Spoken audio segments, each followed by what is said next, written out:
Hello, everyone. We are here today with Amanda Lamage, and she is our guest for the day. Nicole and I are going to be talking with her for the next 20 or so minutes, all about what it takes to be your not your average CEO. So, Amanda, I'd love to just jump in. If you can tell our audience a little bit about your background, your current role, that would be really helpful. Absolutely. So I have a business healthcare background in business healthcare and interior design, and 25 years in my current industry, which is skin care, wellness, and the med spa industry. I think everyone can probably tell that you're in skincare because you have beautiful skin. Oh, You're thank you just so glowing. much. Thank you very much. Yes. It helps to have good products, that's for sure. So we know you have a lot of experience, and something that we've talked about a bit on our podcast is about being a strong leader, and that it takes both hard skills and soft skills, especially in today's environment. So with that being said, what's the first piece of advice you have for an entrepreneur? Maybe something that you would have told yourself when you were starting out, 20 years ago.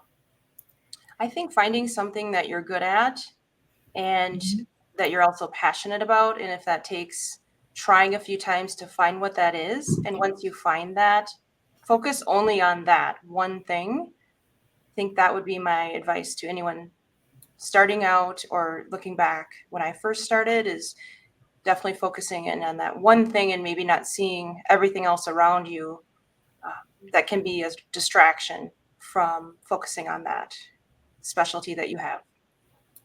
Yeah, that's interesting because I hear a lot of, and I'm sure you've heard something similar with it, like bright, shiny object syndrome, and people want to kind of get their hands in everything, but just to keep focusing on one area.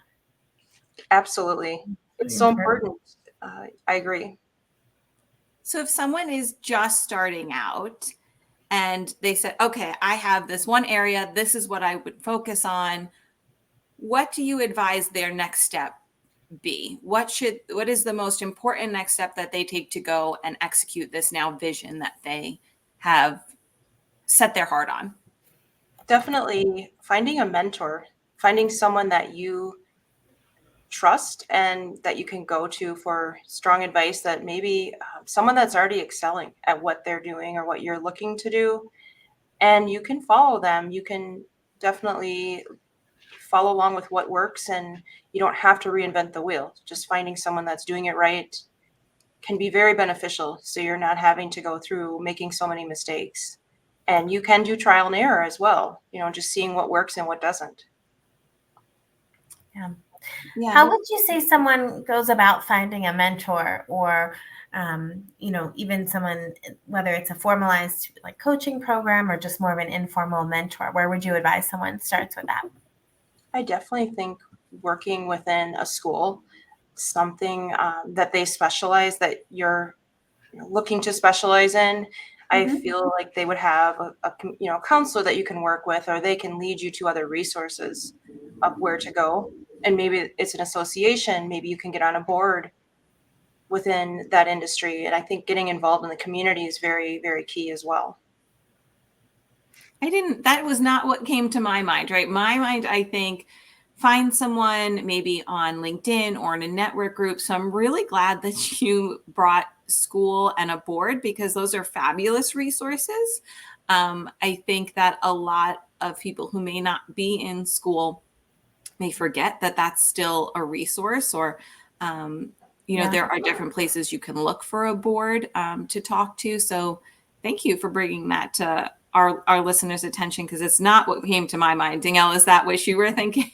No, and I love it. That's like just what we want to see, because we, promise our audience that we'll give them not your average advice. And so that's terrific. Of course. So I know you were named a top leader in 2024, and this makes it really important for our listeners to hear from you what qualities you feel top leaders must possess in order to succeed today. First and foremost, I would say staying humble. When you have success, it doesn't mean you have to change your mindset of letting it get to your head. Definitely staying humble is key, and not thinking you're better than anyone else once you succeed in those roles, and counting your blessings every day and recognizing those achievements that you've already excelled in or achieved, and whether that be each baby step to get to those goals, of where it is that we're going. And I think always being open and willing to learn and continue to evolve, even if we've already achieved all of the goals that we've set out. I think it's so important to always set a new goal and always see something more that you could do, just to keep your mind motivated and have some inspiration to keep going.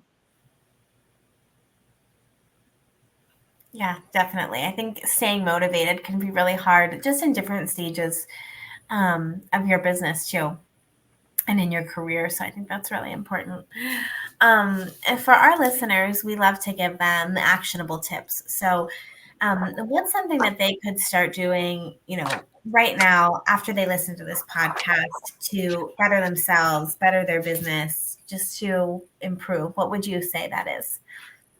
Paying attention to all moving parts within your business, seeing how employees feel, how their personality is portraying, as well as the clients, seeing if they're happy, and really listening in, thinking of listening to understand.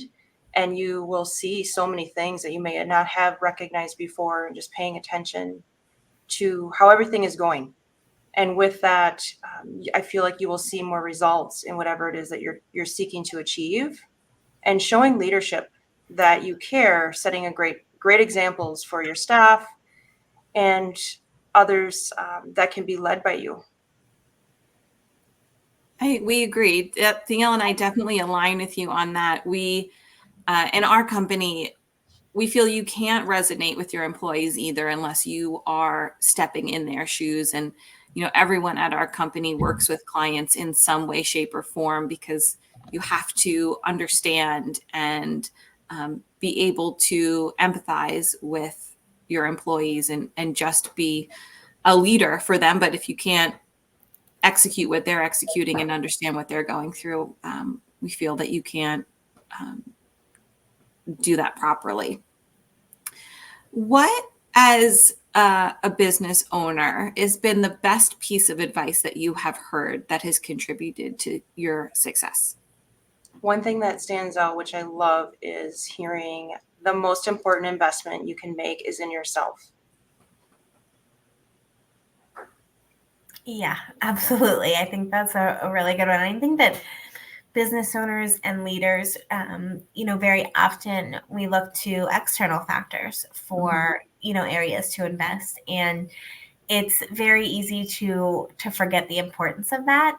Is that something that you've found as well? I find investing in myself has just helped me to be better in achieving my goals. Yeah, I would agree. And not burnout can be a very big factor if you're not investing in yourself in multiple ways to achieve your goals. If you're completely burnt out and you don't look within. Danielle, do you want to talk?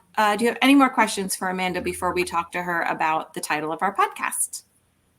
Yes, yeah, I would love to know. I know that you've, sort of dabbled in many different industries and, working to find where your biggest passion is. How did that land for you? Like eventually landing in skincare, med spa. What was the impetus for that? I love helping people, and especially working with one-on-one clients, being able to help them achieve their goals in their personal beauty, and just helping people feel better and look better is such a gratifying thing. So that's really, again, finding my passion is key. So I love being able to do that every day.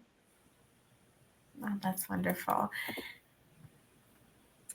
Anything else, Danielle, before we talk about being not average? No, I think we would love to right. dive in and hear about that.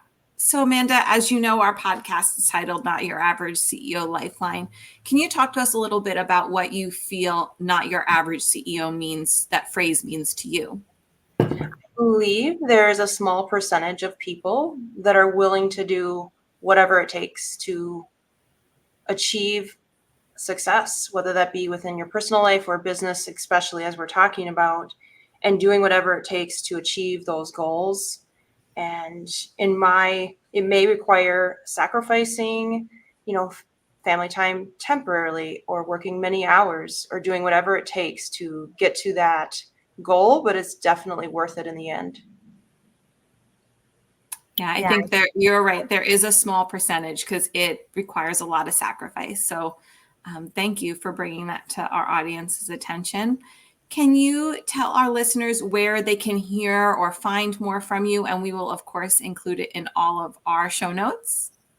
I have a website, meetamandalamage.com, that will show you more of what I am doing and all I am involved in currently. And I offer one-on-one coaching as well.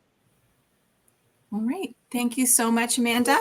And we thank you for being a guest and talking with us about not being your average CEO.